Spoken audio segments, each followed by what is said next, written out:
Warning, you are not watching Siskel and Ebert. You are now entering Wang's world. So now I'll go back with another movie review. I'm Strange Wang. Today I got a movie review for the Black Phone. Before we get into this video, be sure to go down to the description box below. You can find our social media and ways to help to financially help out the channel. It's greatly appreciated, but you can subscribe because that helps out a lot.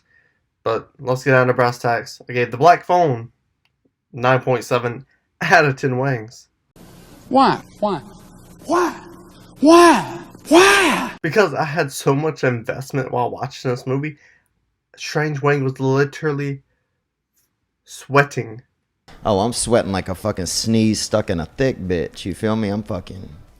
I mean, I was sweating, son. That good investment. Damn! I felt a very big Steven Spielberg-esque vibe from the characters, how we get to learn about the characters, things like that, the family, the style, in the very beginning of this movie, and I appreciate that a lot, because Steven Spielberg, he's fucking great. The beginning sets the film off on the right foot, but it is a little... shaky, baby! As kid actors, what can you do? Dialogue's not great either, so I don't know really who to blame. Maybe if the acting was better, maybe the dialogue wouldn't come off so generic, so forced, so repetitive, so familiar.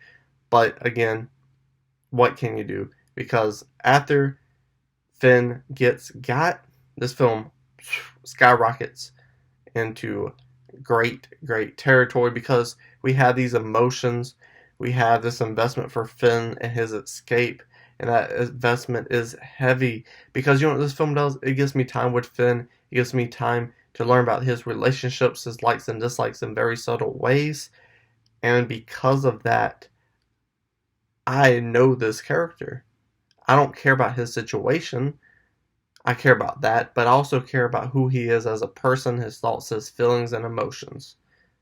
So for the film to put me in the mindset of that kid, that child, and relate to him on a personal level, it helps with the situation he finds himself in when the grabber grabs him.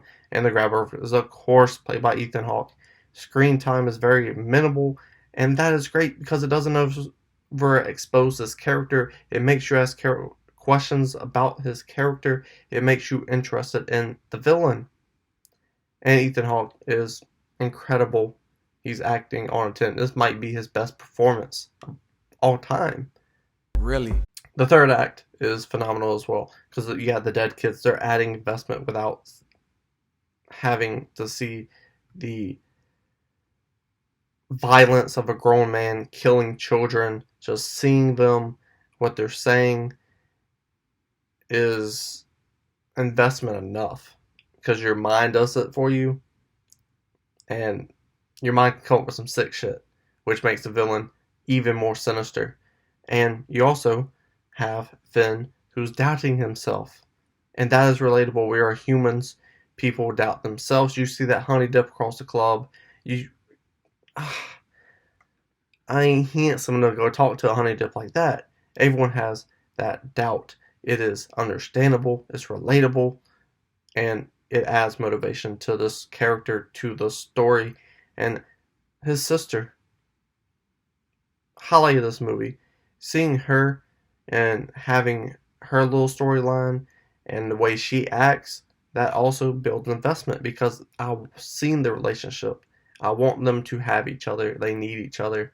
So that's another driving factor for this movie, for our hero. Great fucking storytelling. And then you have the not so great parts, which is the father.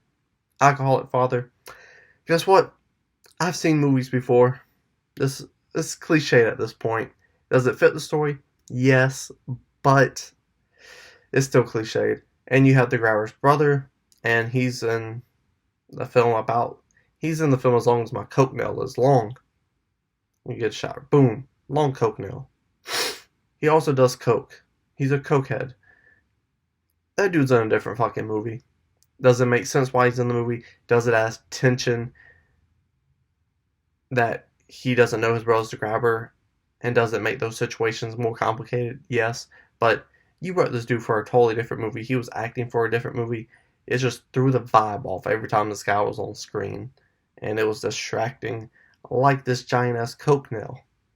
This film, minus those things, damn near perfect. It's a little violent personally for the kids, I think. Some of the stuff in there I thought was a little too violent, but as the film says, it gets the point across the blood.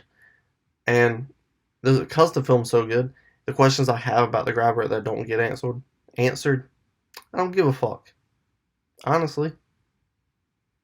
I really don't care. Because the film is that good, I don't need a sequel explaining these things. I'm just blown away. I'm mesmerized by it. I'm entertained. I'm invested. I have emotions. I have joy, fear, pain, relatability, all with this film. And that's what you want from good fucking movies. And Black Phone is a good movie, which is why I gave it a 9.7 out of 10 wings. Tell me your thoughts and opinions about The Black Phone down in the comment section below. Scroll back up, hit the like button, share the video. And then what?